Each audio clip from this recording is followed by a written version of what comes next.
मित्रांनो, आपण चर्चा करतोय ती म्हणजे ज्योतिषशास्त्र हे विज्ञान आहे की थोतांड आहे. आणि त्या संदर्भात आपण 12 राशींचं सविस्तर माहिती घ्यायला सुरुवात केलेली आहे. आता पहिली राशी आपण घेतली आहे ती रास कोणती आहे तर मेष रास. या मेष राशीच्या जातकाबद्दल आपण बोलतोय आणि ह्या मेष राशीच्या जातकाबद्दल आपण एक गोष्ट सुद्धा सांगतोय. आज जी उर्वरित गोष्ट आहे ती सुद्धा आज आपण पूर्ण करू.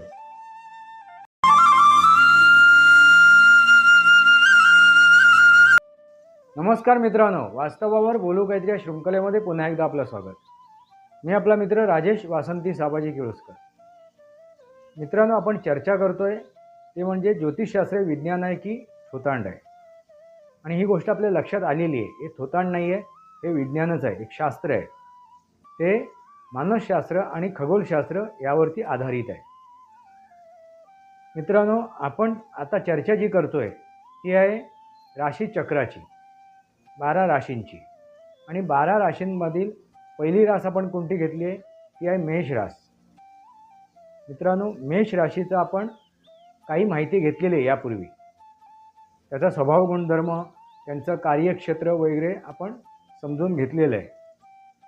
मित्रांनो, आज आपण काय समजून घेणार आहोत तर ह्या राशीचे मित्र राशी कोणती आहेत. ह्या राशीचे मित्र राशी कोणते आहेत.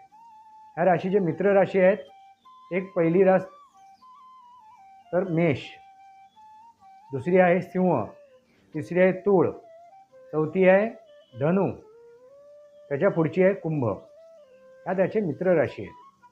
मित्रांनो, जर ह्या जातकांना म्हणजे जी मेष राशीचे जातक आहेत त्यांना जर विवाह करायचा असेल तर त्यांनी ह्या मित्र राशीच्या जातकांबरोबर विवाह करू शकतात किंवा मैत्री करू शकतात किंवा कोणताही व्यवसायही करू शकतात.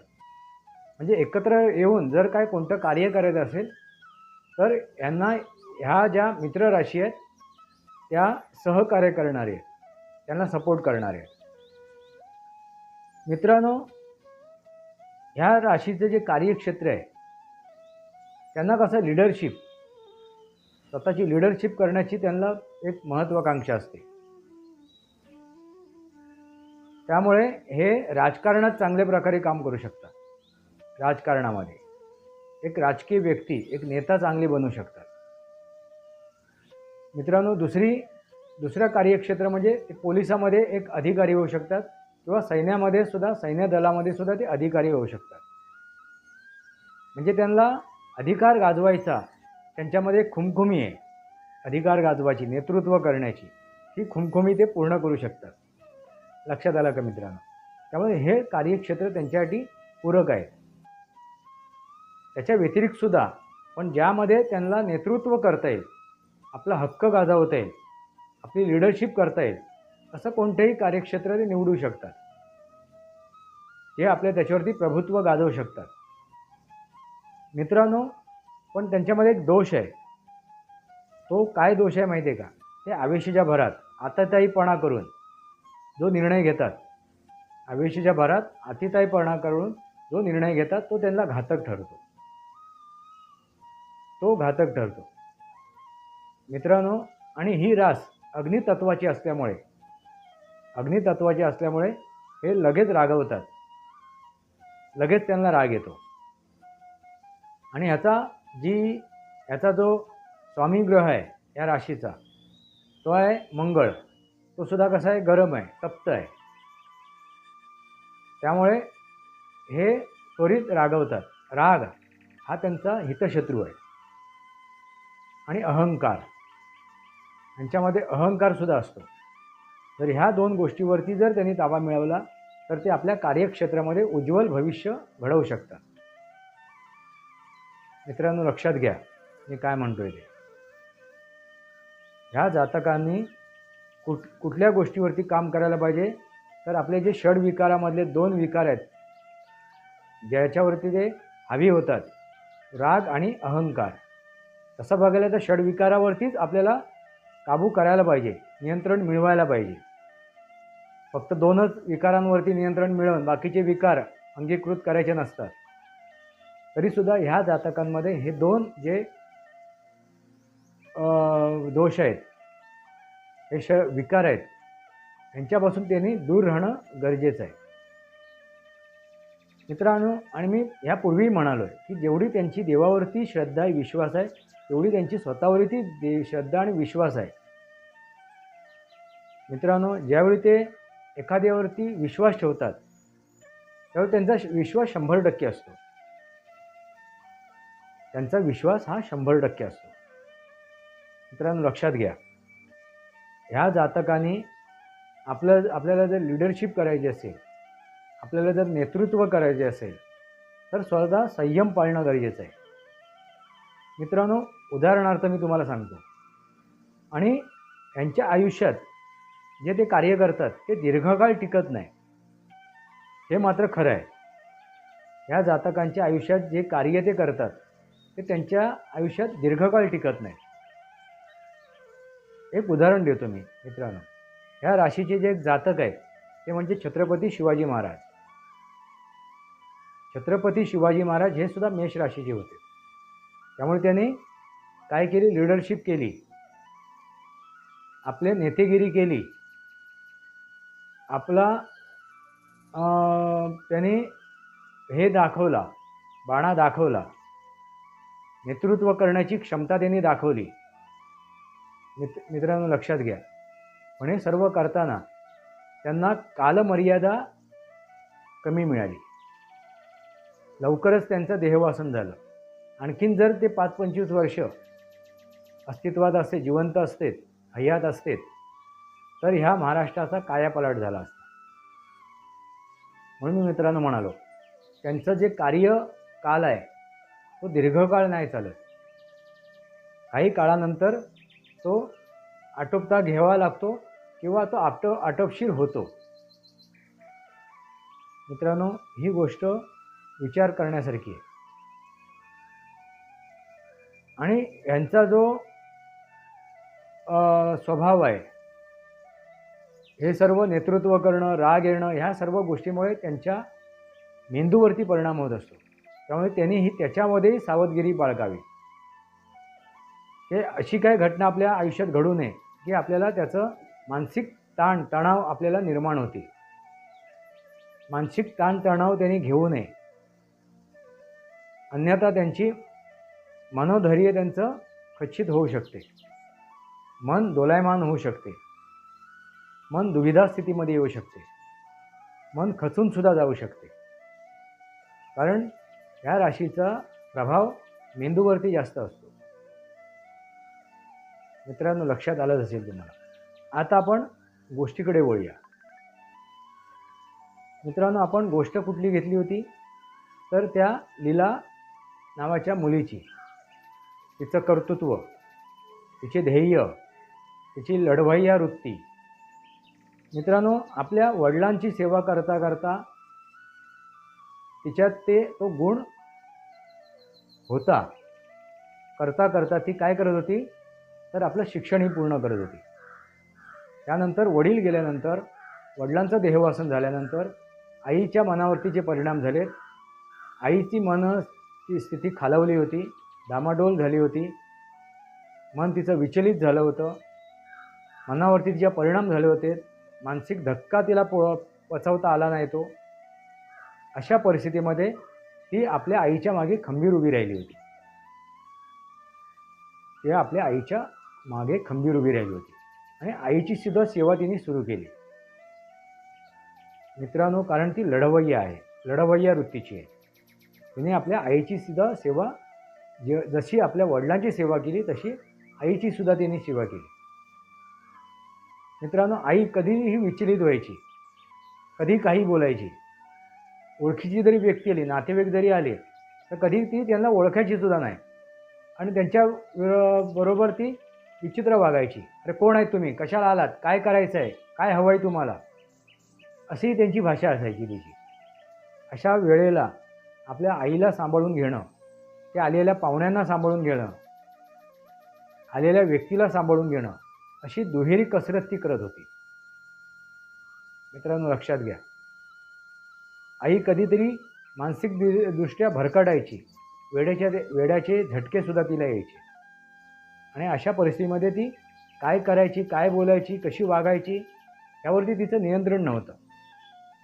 पण अशा अवस्थेमध्ये तिने आपल्या आईची सेवा केली.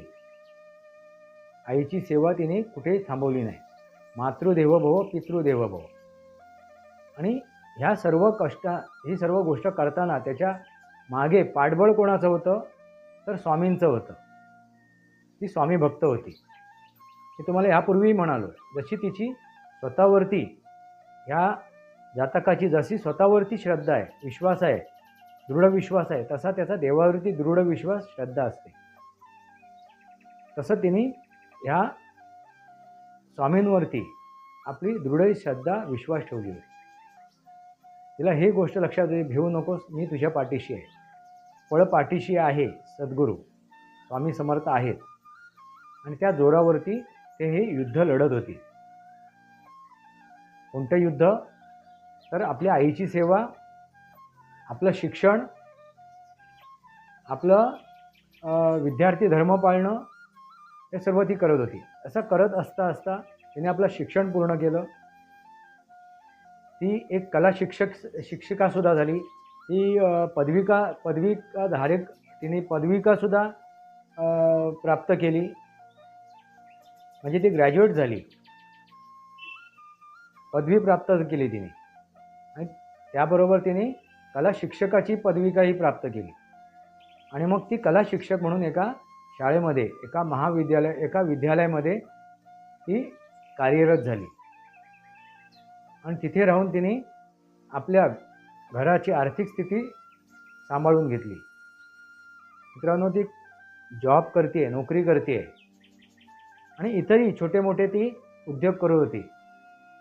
कला क्षेत्रात तिला आवड होती. विणकाम, शिवणकाम, भरतकाम वगैरे वगैरे,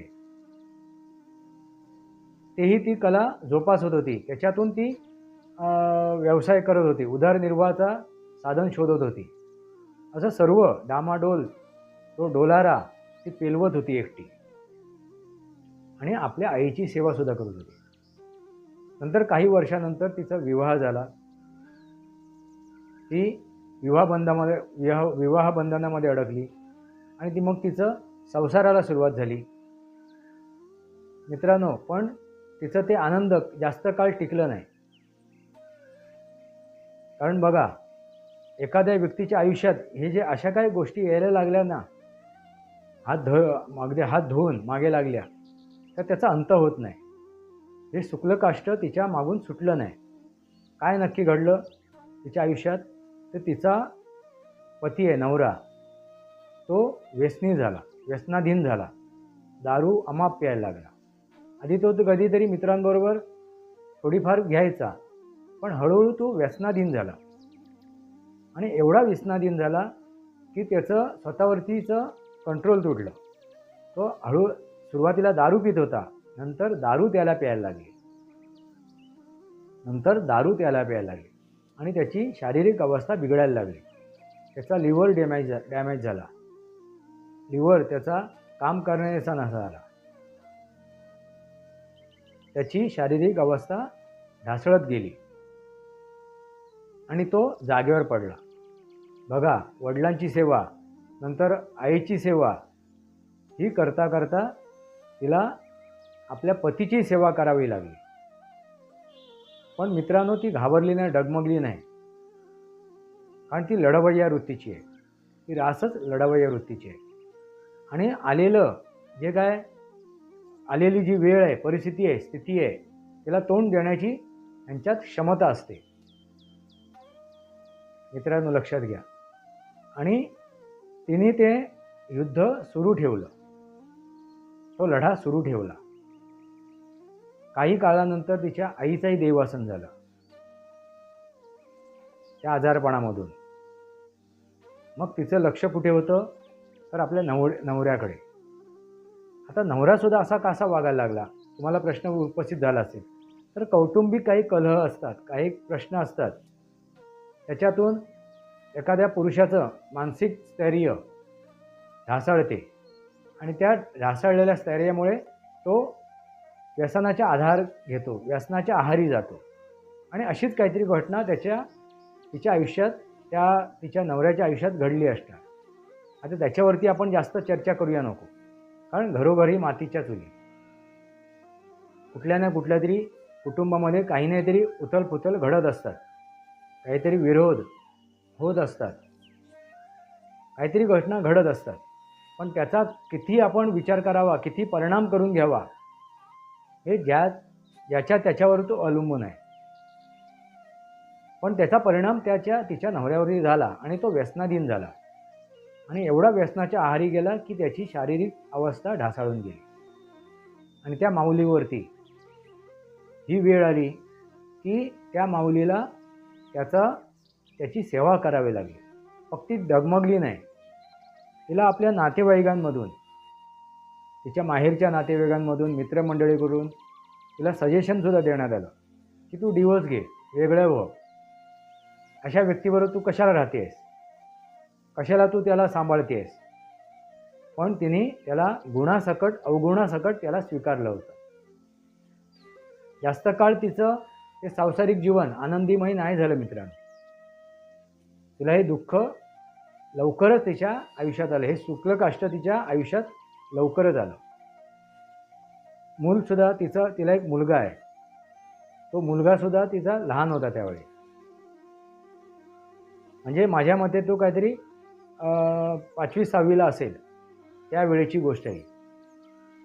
म्हणजे ह्या इतक्या कमी वेळामध्ये तिच्यावरती ह्या आघातावरती आघात होत गेले, तरीसुद्धा ती डगमगली नाही आणि आपल्या नवऱ्याच्या, आपल्या पतीच्या सेवेला ती तत्पर राहिली. तिने डिवोर्स घेतला नाही, ती वेगळी झाली नाही.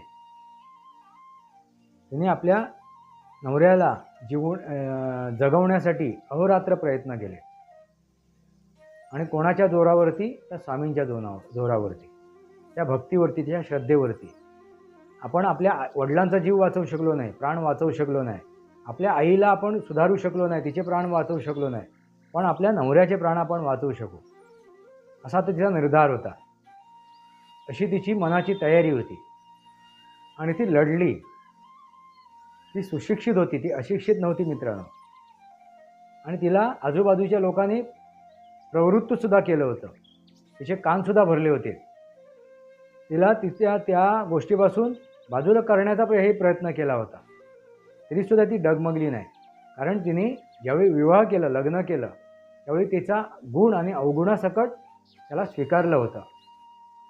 त्या व्यक्तीला, म्हणजे तो नवरा म्हणून ज्यावेळी तिने स्वीकारलं त्यावेळेला मित्रांनो, ह्या ज्या जातकांचा स्वभाव आहे ना, हा ज्यावेळी ते निष्ठावंत असतात ते, किंवा एखादी वेळी एखाद्यावरती त्याने प्रेम ठेवलं, प्रेम करायला लागले, तर ते अगदी मनापासून प्रेम करतात, 100% प्रेम करतात. त्याच्यावरती निष्ठा ते 100% ठेवतात. आणि अशीच ती निष्ठा तिची आपल्या नवऱ्यावरती होती, आपल्या पतीवरती होती. आणि तिने ती अगदी प्रामाणिकपणे पूर्ण केली. पण ती त्याचा जीव वाचवू शकली नाही, कारण त्याचा शारीरिक अवस्था हाताबाहेर गेली होती. शारीरिक अवस्था हाताबाहेर गेली होती. अगदी तो जाग्यावर पडल्यानंतर त्याच्या जाग्यावरती जे काय काम, त्याला जी सेवा करायची आहे, तुमच्या लक्षात आलं असेल मला काय म्हणायचं आहे ते, ती सगळ्या प्रकारची सेवा तिने त्याची केलेली आहे. अशी ती माऊली. अशा त्या एका स्त्री जातकाने आपलं निष्ठा, आपलं कर्तव्य, आपली लढाऊ वृत्ती, आपली महत्त्वाकांक्षा सर्व पणाला लावलं होतं आणि ती आपल्या पतीच्या आयुष्यासाठी लढत होती. पण शेवटी तिला तिथे हार मिळाली. कारण मित्रांनो, इथे काय झालं, ती युद्धासाठी तत्पर होती, ती लढली, पण ज्याच्यासाठी ती लढत होती, म्हणजे वडिलांसाठी लढली. वडिलांनी तिला योगदान नाही दिलं, वडिलांचंही योगदान हवं होतं, तसं आईचं सुद्धा योगदान तिला मिळालं नाही. म्हणजे ज्या रोगी आहे, जो आजारी व्यक्ती आहे, त्याचंही योगदान असावं लागते, त्याचीही लढण्याची क्षमता असावी लागते, इच्छाशक्ती असावी लागते. ती इच्छाशक्ती या तिघांमध्ये नव्हती, म्हणून तिला तो हार पत्करावा लागला, म्हणून तिचा हा पराजय झाला. या तिघांनाही ती वाचवू शकली नाही. मित्रांनो, त्यानंतर तिच्या आयुष्यात तिच्या पदरात एक मूल होतं. त्या मुलासाठी ती धडपडायला सुरुवात केली तिने. त्या काळामध्ये तिची नोकरीही गेली. ती नोकरीसुद्धा तिला हाताशी घालवावी लागली, कारण नवऱ्याच्या सेवेसाठी तिला घरी राहावं लागलं. पण ते करताना तिने घरून छोटे मोठे उद्योग सुरू ठेवले. नोकरी गेली, आता परत तिला नोकरी कुठून मिळणार? परत वय वाढलेलं आहे, त्या काळात तिला नोकरी कुठून मिळणार? मग तिने छोटे मोठे उद्योग सुरू केले मित्रांनो. पण तिने आपल्या मुलाला शिकवला, जिद्दीने शिकवलं. तिला आपल्या भावाकडून मदत मिळत होती छोटी मोठी, पण तिने स्वतःच्या कुवतीवरती, स्वतःच्या क्षमतेवरती आपल्या मुलाला शिकवलं. मित्रांनो, ती शिवणकाम, भरतकाम हे तिने चालू ठेवलं. त्याबरोबर तिने डबे द्यायची, ती कोणाला जेवण करून दे, कोणाचे सणसुदीला फराळ बनवून दे, असं छोटे मोठे उद्योग ती करत राहिली. आणि आजही ती करते. आजही तिचं ते कार्य चालू आहे. आजही ती युद्ध लढते आपल्या आयुष्याचे. आणि तिच्या पाठीशी कोण आहे? तर स्वामी समर्थ आहेत. मित्रांनो, लक्षात आलं का? ह्या जातकाचे जे व्यक्ती आहेत त्यांना मी कळकळीची एक विनंती करतो. ती म्हणजे त्यांना जर आपल्या आयुष्यात काय साध्य करायचं असेल, काय मिळवायचं असेल, तर त्यांनी पहिला आपल्या अहंकारावरती, आपल्या रागावरती ताबा मिळवावा. आताताईपणा सोडावा. घाई गडबडीत कुठले निर्णय घेऊ नये. घाई गडबडीत कुठलेही निर्णय घेऊ नये. उचलली जीभ लावळी टाळ्याला नव्हे.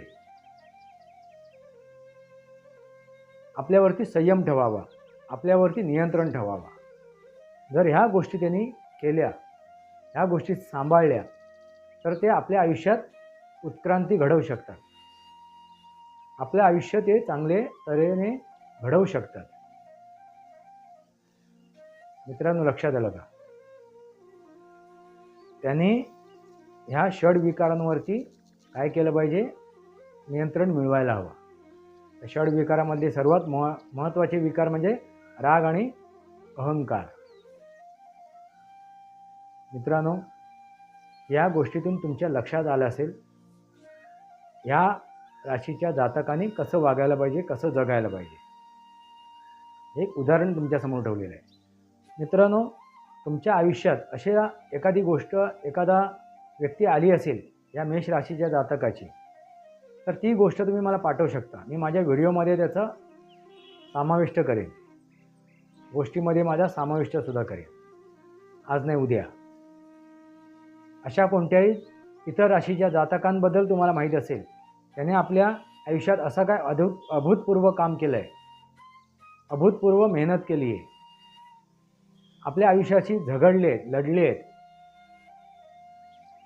अशा काही जातक असतील, अशा काही व्यक्ती असतील इतर राशीचे, तर त्या राशींच्या जातकांबद्दल मला तुमच्याकडे काय गोष्टी असतील, माहिती असेल, तर तुम्ही ती पाठवा मला ईमेल आय डीने, किंवा माझा फोन नंबर आहे तो डिस्क्रिप्शन बॉक्समध्ये टाकलेला आहे. ईमेल आय डीसुद्धा टाकलेली आहे. त्याच्यावरती ह्या गोष्टी तुम्ही मला पाठवू शकता. वास्तवावर बोलू काहीतरी या शृंखलेला सबस्क्राईब करा, बेल आयकॉन दाबा. माझे विचार पडत असतील तर लाईक करा. आपले विचार कमेंट बॉक्समध्ये लिहा. तुर्तास इतकंच. भारत माता की जय. वंदे मातरम. जय भारत, जय महाराष्ट्र, जय सनातन.